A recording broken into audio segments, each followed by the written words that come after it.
My son said, "Don't expect a dime from Dad's $92.00 At the will reading, he turned pale when he heard my name.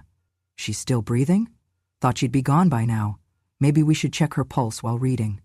That was the first thing I heard when I came downstairs, still wearing black, still smelling faintly of the roses from my husband's funeral. They had barely tossed the last shovel of earth before the family gathered back at the estate, not for mourning, not for memories, but for the feast and the fortune. The hallway buzzed with voices, laughter, and the soft thump of shoes marching through what used to be my sanctuary. I stood at the foot of the stairs, gripping the banister my husband once polished by hand, and watched them divide up my life like vultures around a carcass. "This one's mine." My grandson slapped a neon green sticky note onto the grandfather clock, then the leather armchair, then the cabinet with our wedding china. He moved like a man in a showroom, claiming prizes he hadn't earned. His sister pointed her phone at the wall, an app open with blueprints and measuring lines. "We'll remodel this once she's out," she said to no one in particular. "Spa room maybe, definitely better lighting." I kept standing there. No one offered a chair. No one paused. Instead, my daughter-in-law appeared with a tray of champagne flutes. "We're celebrating Dad's legacy," she said cheerfully. "He built an empire, and now we get to carry it forward." "And clean out the ghosts," someone muttered. Laughter erupted. My chair at the dining table was gone, replaced with a folding one dragged in from the garage. One leg wobbled, no cushion. They pointed me toward the mudroom instead. "You'll be more comfortable there, away from the noise." I sat in silence, facing a mop bucket and a broken broom, with a paper plate of dry chicken and overcooked potatoes. No one noticed. No one looked. From the other room, I could hear them. "This house smells like mothballs and death," said one voice. "Let's strip the wallpaper and gut the kitchen." My grandson peeled off a bright orange sticker and slapped it onto the sideboard beside me. "This one's mine," he said, grinning as if he'd won a prize at the fair. His sister walked in with her phone open, using some kind of room-scanning app. "We'll remodel this once she's out," she said, turning slowly in place. "Spa room, maybe, or a wine-tasting nook." They didn't whisper. They didn't even glance at me. I sat very still, holding my tea with two hands so it wouldn't shake. "Dad said she'd die before him," came another. "Guess that was his only mistake." "She built soup, he built an empire," someone added, and the laughter grew louder. "Let her rot with the memories," a cousin sneered. "She doesn't even know what year it is." "Can we keep her pension checks if we forward her mail for a bit?" my granddaughter joked. "God, she's half dead already," her brother said. "Let's just give her the garden shed and be done with it." I took a bite of cold chicken. It tasted like chalk. I swallowed it anyway. I didn't speak. I didn't argue. But I reached into my sweater pocket and felt the crisp edges of the document I had kept safe for years, a bank memorandum, signed and notarized, dated 15 years ago. It declared me as co-founder and early investor in the family trust.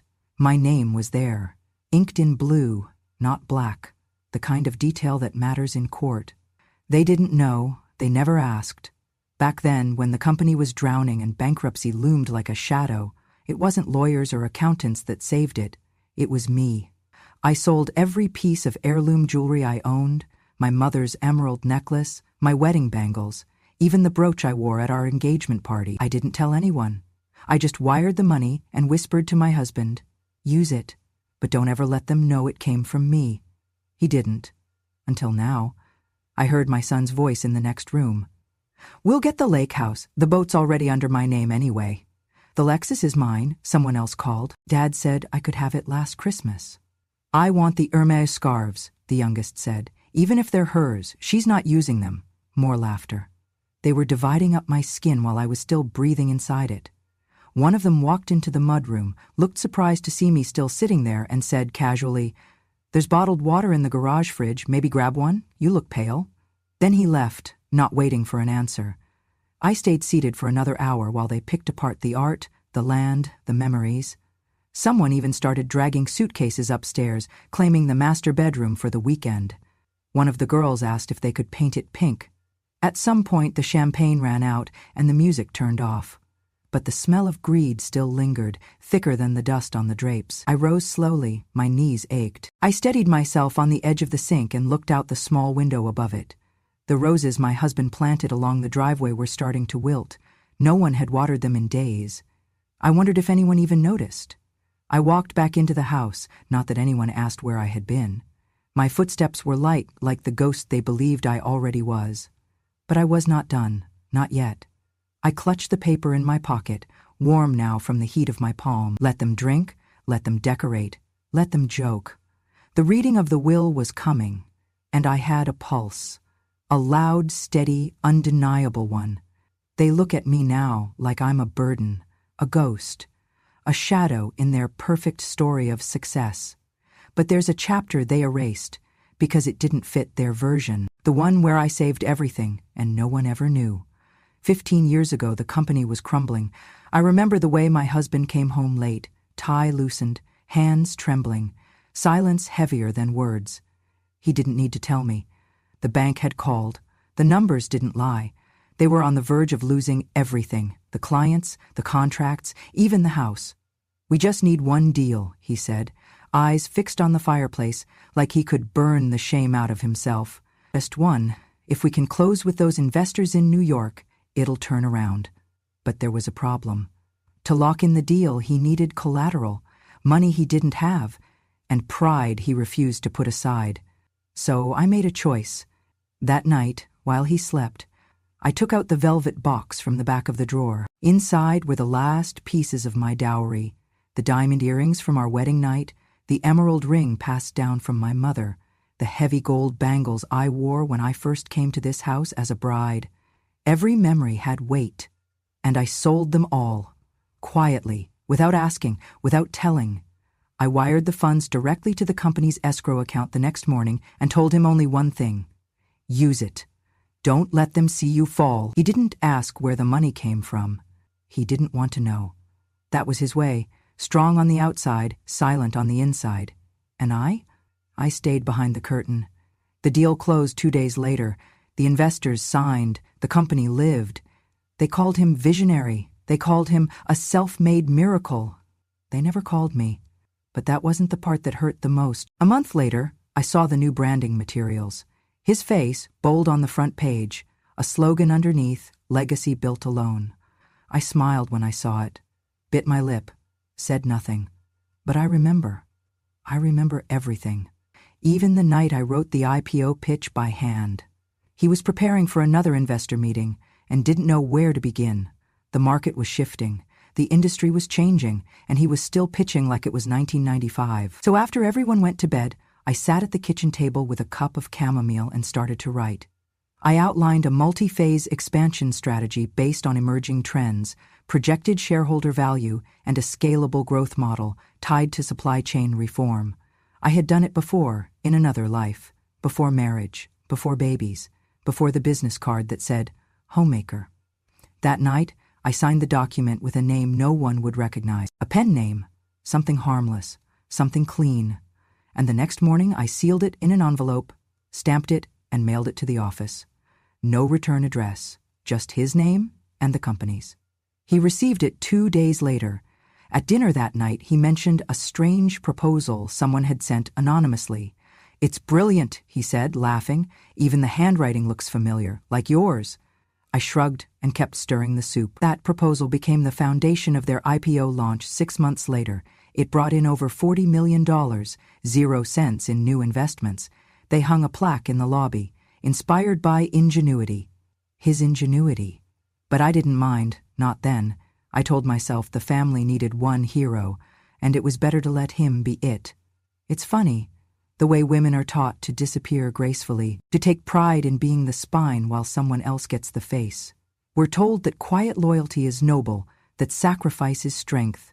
But silence too long becomes erasure, and now they walk through my house, taping their names onto furniture, speaking of legacy like I was never part of it.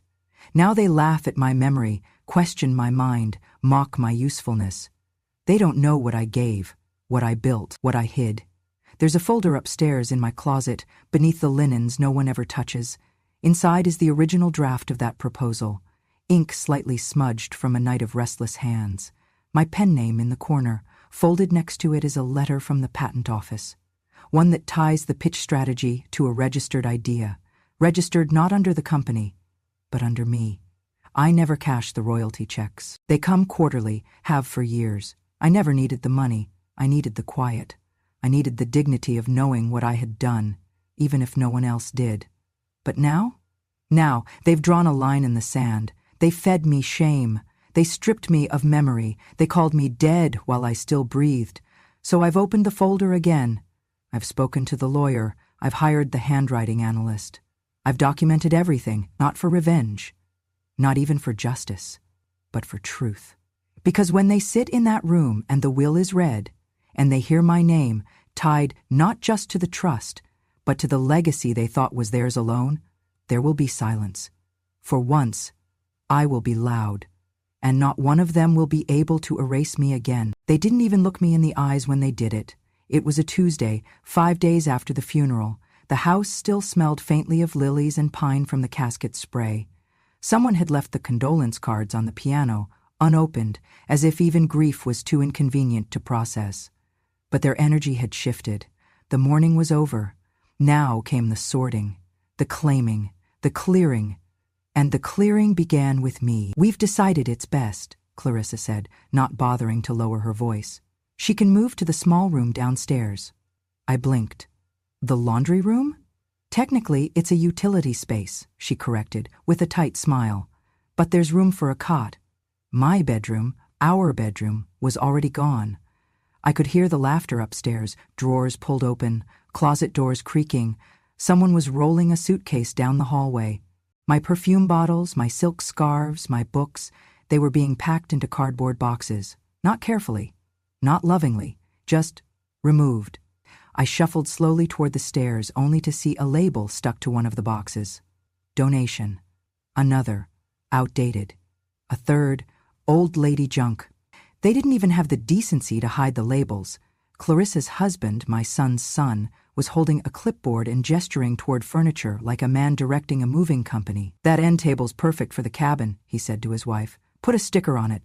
A neon pink post-it note appeared like a bruise on the oak surface. "This one's mine." I watched as my memory was claimed, piece by piece. The wedding china, the rocking chair where I nursed my son through croup. Even the old record player, the one we'd danced to during blackouts, was now marked with the same cheerful tag. Clarissa turned to me with that sharp, polished smile she wore like armor. "She doesn't need a room," she said to the group, "just a bed, until she's gone." A few awkward chuckles followed. No one said anything. One of the younger boys, Ethan, I think, though I can't keep track anymore, whispered something as he passed by the kitchen door. "If we keep her address, we can still cash her pension checks." They laughed at that one. I didn't. I simply walked, slowly, knees stiff, to what used to be the laundry room. It smelled like bleach and mildew. A single bare bulb flickered overhead. There was a plastic mop bucket in one corner, and a rusted utility sink. A cot had been pushed against the wall. No sheets, just an old moving blanket. That was to be my room. My suitcase had already been placed beside it. A dented thermos. A framed photo, cracked in the corner, sat on top. I picked it up. It was from our 30th anniversary. We were standing in front of the rose arbor, my husband's arm around me, my hand resting on his chest. Behind us, the house stood tall and proud. Back then it had felt like ours. But now? That same photo had been pulled off the hallway wall and stashed behind the refrigerator. I found it when I went to get some water. Face down, wedged between a broom and a box of expired granola bars. They didn't even want to look at it. Did they think I wouldn't notice, or did they think I'd forget? They forget that I remember everything. I remember the night my husband carved our initials into the porch rail. I remember the scent of cinnamon and vanilla on Christmas mornings. I remember holding my son as he wept over his college rejection, whispering, "You're still enough." I remember baking birthday cakes from scratch, driving to midnight rehearsals, hand-sewing curtains to make this house feel like a home. But now? Now, I'm just a placeholder, a logistical burden, something to step over on the way to an inheritance.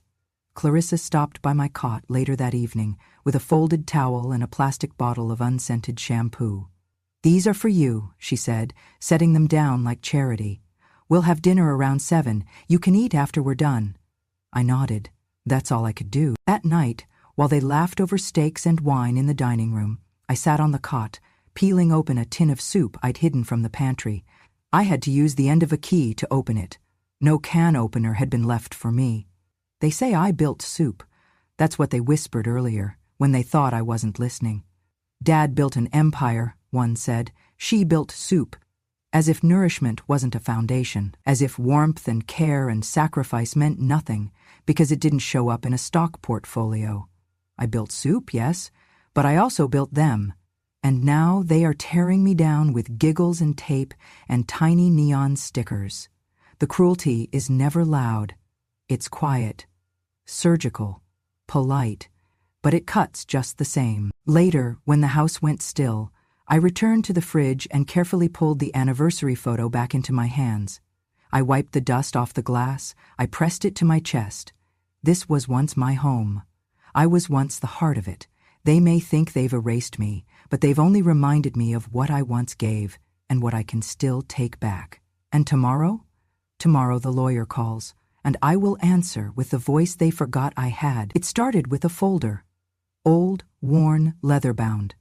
I kept it beneath the loose floorboard in the laundry room, now my bedroom, behind a crate of mop heads no one ever touched. Inside were things they never thought to ask about, because they never asked about me. The morning after they measured my room for spa conversion, I took the folder and walked 2 blocks in the cold to the payphone outside the pharmacy. They'd cut off my cell service by mistake, but I hadn't forgotten the number.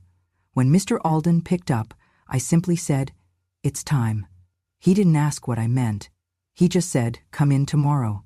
Mr. Alden had been my husband's lawyer for decades, but what they didn't know is he had also been mine, long before the marriage became a performance, long before I faded into wallpaper and casseroles.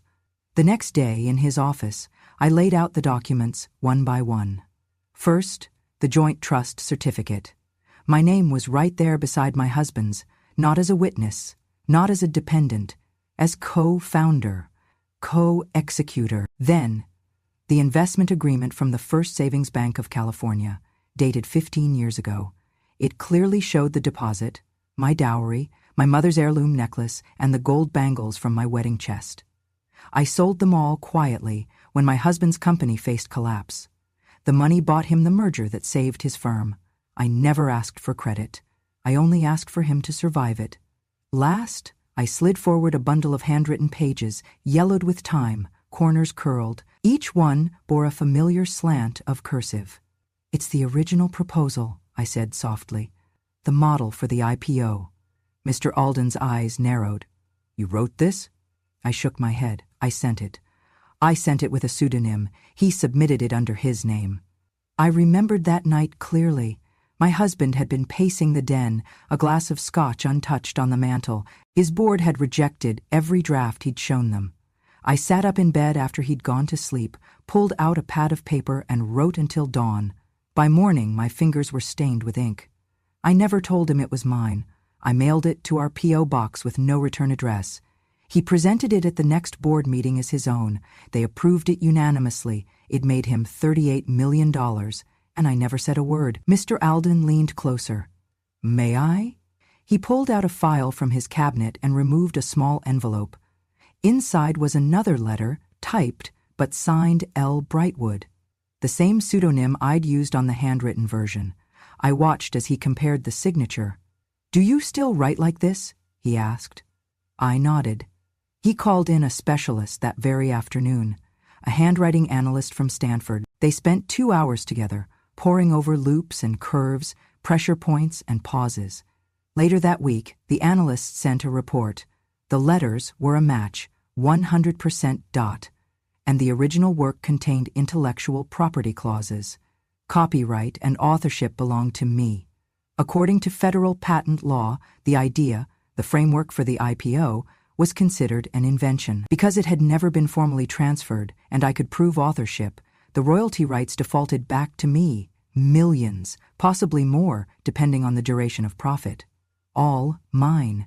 Mr. Alden looked at me across the polished wood of his desk and said, "You understand what this means?" I nodded. "I don't want the money," I said. Not all of it. What do you want? I folded the letter back into the folder and stood. I want my voice back. And for the first time in months, I allowed myself to smile. A small, knowing smile that began in my chest and curled its way to my lips. They buried me while I was still thinking. They assumed quiet meant useless, that love meant absence, that motherhood meant surrender. They thought I'd faded like the wallpaper, but I was simply watching and remembering. I had not forgotten who I was. I was the girl who read contracts by candlelight while her husband slept, the woman who taught herself investment law with a borrowed library card, the mother who made soup, yes, but also decisions, smart ones. Now, as they tripped over each other to carve up a house I helped build, they had no idea the land beneath their feet bore my name, and the paper trail was already with the court. By the time they sat down at the will reading, it would all be ready. But first I would let them have their party, their games, their jokes, let them dance around the ashes, thinking I had already blown away with the wind, because they had forgotten me, and that was their last mistake. They made me sit at the end of the table, a folding chair, of course, because God forbid I ruin the aesthetic of their tailored wool suits and designer handbags with my old lady aura. The law office was modern, full of glass walls and leather trim.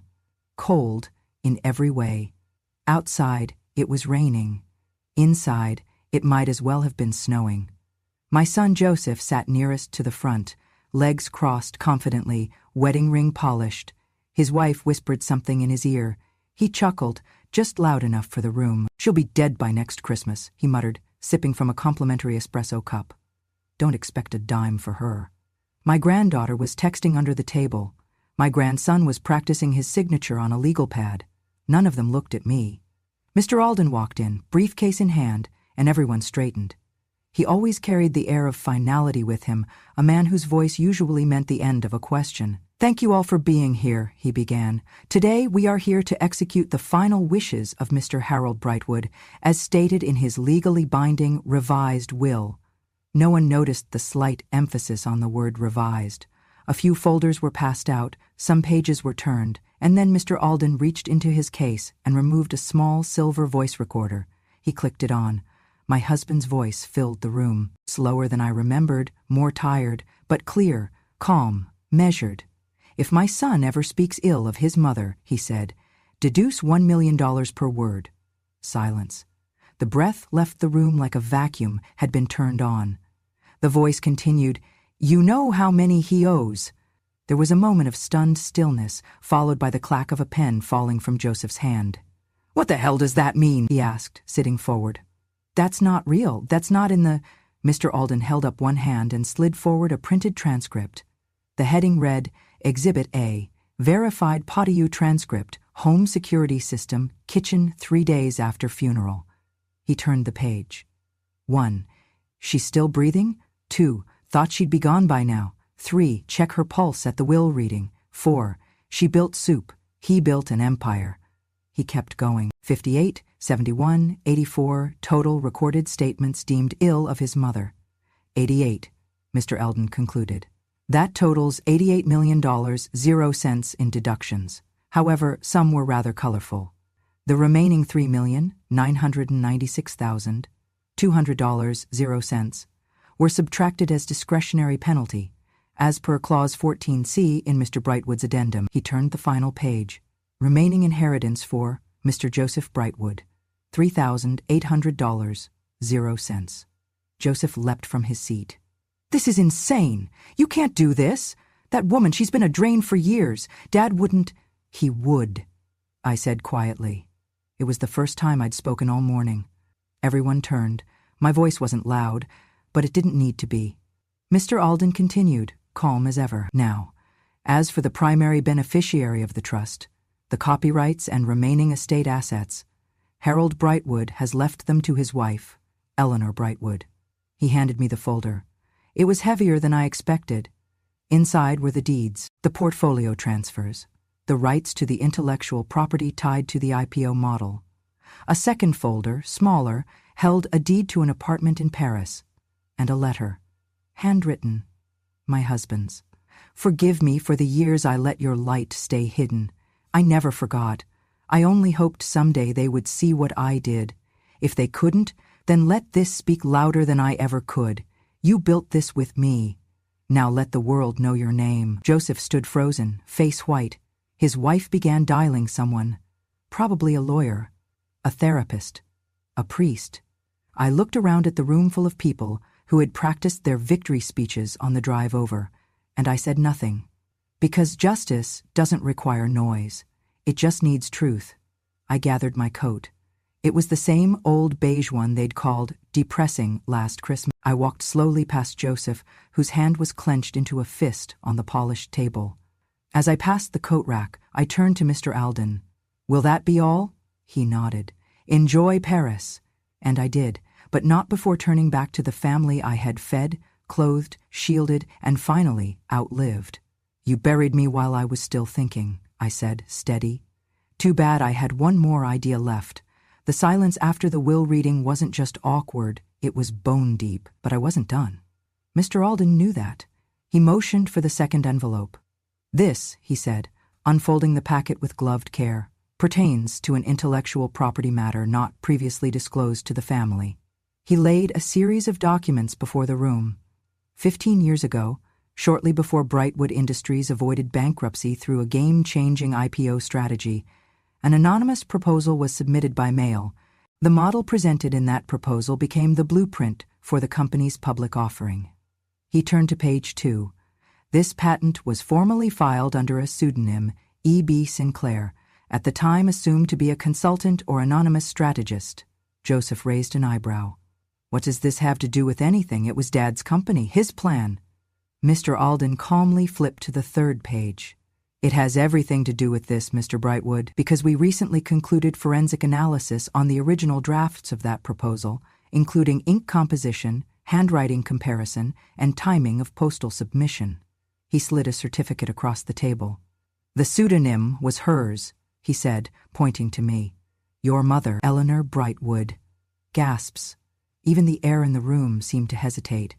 "This," he continued, holding up a framed certificate, "is the formal recognition of Eleanor Brightwood as sole intellectual contributor to Patent 1, 2,294,157B, also known as the Brightwood Stabilization Model. The patent now yields residuals through multiple licensing streams, amounting to $9,400,000 annually." Joseph's wife clutched her scarf. Catherine, my granddaughter, dropped her phone, but, Joseph stammered, "She made soup, she mended socks, and—" Mr. Alden allowed himself the faintest of smiles. "Yes. And she saved your father's legacy." He pulled a folded letter from a separate envelope, slightly aged but still crisp. "Before his passing, Mr. Brightwood left this personal note, sealed and notarized." He cleared his throat and read aloud. "She found the cure before the world knew it was broken. She kept quiet because she loved me. I asked her to let me take the credit because the board wouldn't follow a woman. But I knew. I always knew. This company is her mind on paper." A sharp breath from the back of the room, the kind that belongs to someone realizing everything they thought they knew has cracked like old glass. Joseph muttered something under his breath. "What was that?" I asked, meeting his eyes. He looked up, finally looked at me. "I didn't know," he said, voice quieter. "I didn't know it was you." I didn't answer, because I'd spent years erasing my name so his father could be seen as whole. I'd kept my name off the plaque. I'd burned the drafts. I'd even mailed the final model from a different zip code. But I hadn't forgotten. Mr. Alden passed the room one last page. A ledger of every quarterly payout the patent had earned since inception, all signed to a holding trust, untouched, waiting. "For you," he said, handing me a black folder with gold trim. "It's yours now." Catherine spoke up, her voice strangely small. "So we were living off her mind all along?" No one replied. They were all too busy staring at their reflections in the glass walls, wondering how they missed the most important mind in the house because it was wrapped in an apron. I stood. They didn't stop me. Not this time. "I drew the map," I said quietly, buttoning my coat, "and you all thought it appeared by accident." No one moved as I left. The same woman who'd once been dismissed as furniture, as fading wallpaper, had just reminded them that empires rise on the backs of women too smart to be seen and too strong to be erased. They were given 48 hours. That's what the letter said, signed by the executor, stamped by the court. A legal deadline for the ungrateful to vanish from the house they once trampled. By morning, the packing began. Boxes thudded down the hallway. Laughter, for once, was gone. Catherine didn't say a word. Her eyes were red, but her hands moved fast, sweeping jewelry into velvet cases that didn't belong to her anymore. Joseph tried, "Please, Mom." That's all he could manage before his voice broke. I looked at him, this man who once sat on my lap to read the cereal box, who used to hold my hand during storms, now reduced to a trembling shadow asking for a second chance. I didn't cry, I'd done enough of that. I simply said, "You spoke first." The will simply listened. He slumped back, as if the truth had struck him harder than any slap. Outside the kitchen, I heard his wife shrieking, "You're heartless! She's heartless!" I stepped into the doorway. "No," I said, "I gave you a house. You gave me hell." She opened her mouth again, but I was done giving her my ears. I walked through the home slowly, gently, as if reintroducing myself to something sacred. The hallway still smelled faintly of old lemons and sunlight, but it was no longer cluttered with arrogance. I passed by the guest room, now emptied of its spa room fantasies and Pinterest plans. The little sticker on the vanity mirror caught my eye. "This one's mine." I peeled it off, folded it once, and tossed it into the trash. Room by room, I gathered them all. The blue one on the antique dresser, the yellow one on the armchair with my husband's initials, even the green one on the silver frame of our wedding photo. "This one's mine," they had said. Not anymore. Not ever. Really. They just thought kindness was consent. In the dining room, where laughter once lived, I paused by the grand piano. Someone had placed a sticker there, too. I closed the lid gently. "That one was always his," I whispered, "and he gave it to no one." The house felt still, not empty, just clean, as though it had been holding its breath for too long and now could finally exhale. Outside, I stepped onto the back porch. The roses were gone, uprooted last summer for a wine-tasting corner, but the pomegranate tree still stood crooked beside the window, its roots stubborn, its bark split from too many summers. And there, near the base, was the little rose bush I'd planted when Joseph turned 5. Just one brittle stem remained. Thorns bare, leaves curled, forgotten.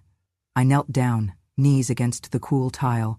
The ground was dry, bone dry. I fetched the watering can from behind the shed, half-rusted, but still useful. I poured slowly, listening to the soil drink. As the water sank in, I whispered, "We bloom again." Because we would. Not because they believed it, but because I never stopped tending the roots. The wind picked up then, brushing across the porch, carrying with it a strange silence, the kind that comes after a house has been reclaimed. This house wasn't haunted anymore. It was mine. I sold the house the following spring. Not out of anger, not for revenge, just because it no longer felt like mine. Some places collect too much noise, and no amount of dusting can quiet what's been said inside the walls. With the sale finalized, I moved into a small penthouse near the sea in Santa Barbara, the kind of place with wide windows, white curtains, and the hush of waves always just a breath away. No squeaky stairs, no whispers behind doors, no stickers claiming what never belonged to them. Just peace. And room for me to think, out loud this time. The royalties from the patent continued to arrive, steady and quiet, but I didn't need it, not all of it. So I started something new, a fund. A small foundation with a long name, Women Who Were Erased. It wasn't flashy. It didn't have a gala or a ribbon cutting. Just a bank account, a mission, and enough to offer scholarships, grants, and, above all, recognition to women who had built silently and been forgotten loudly. I knew what that felt like. I knew how much it hurt to whisper brilliance into someone else's spotlight, and I knew how good it felt to take that spotlight back. Outside my front door, I hung a wooden sign. It was hand-carved from the old oak tree my husband and I once planted together. I'd kept a piece when the storm split it years ago. The sign read, "This house was funded by a burden. Enjoy the silence." It made the mailman chuckle every time. Inside, I didn't keep much, just essentials, and a few memories. One of them, a faded drawing taped to the fridge, crayon on construction paper, drawn by my youngest grandson years before they taught him to roll his eyes at me. A stick figure of me in big glasses, standing next to a giant light bulb. In bright purple scribble it said, "To Grandma, you think better than Google." I'd nearly thrown it away once, back when they told me I was losing my mind, that my memory was slipping, that I should just sit, smile, and stay silent. But I didn't forget this drawing, and I never forgot how to think. They had buried me in assumptions, old, tired, fading, irrelevant. But I wasn't any of those things. I was patient. I was watching. I was remembering what they wanted erased, and most importantly, I was still thinking because I never stopped. They thought I was fading, but I was just waiting for the right moment to think out loud.